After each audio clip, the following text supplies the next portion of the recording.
Ngicela ukuxolisa ukuthi senze ulive laphayana outside i-prison eMaritzburg. Abaningi bathi bengezwa ku live ebekade ngiwenza laphayana.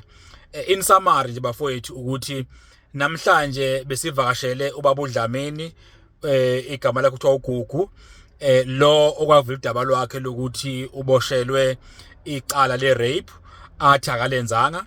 Baba uDlamini namanje usamile kulokho, kodwa angikusho ke ukuthi okwethu noma okwami njengomholi akukhona ukwahlulela noma ngithi ubani wrong ubani right. Okwami uqinisekisa ukuthi ubulungiswa buyenzeka. So uma ubaba uDlamini ukuthi uboshelwe icala ngalenzanga, kumzomela athole ubulungiswa.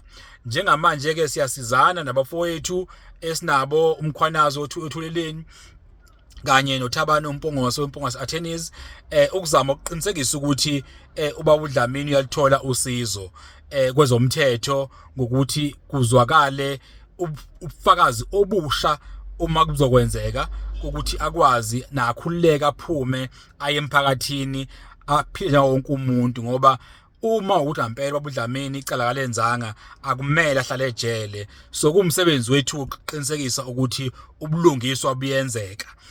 Ahlonipheke iprocess bafowethu, singavumeli ukuthi singene eindabeni ezomndeni. Okwethu thina uqinisekisa ubulungiswa kuphela.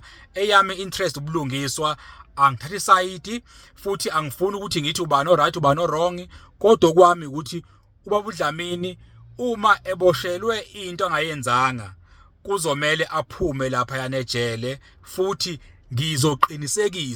sizoqinisekisa ukuthi uyaphuma ejele uma leli cala ngempela kuukuthi ubufakazi buyavela bokuthi icala akalenzanga aboshelwe lona.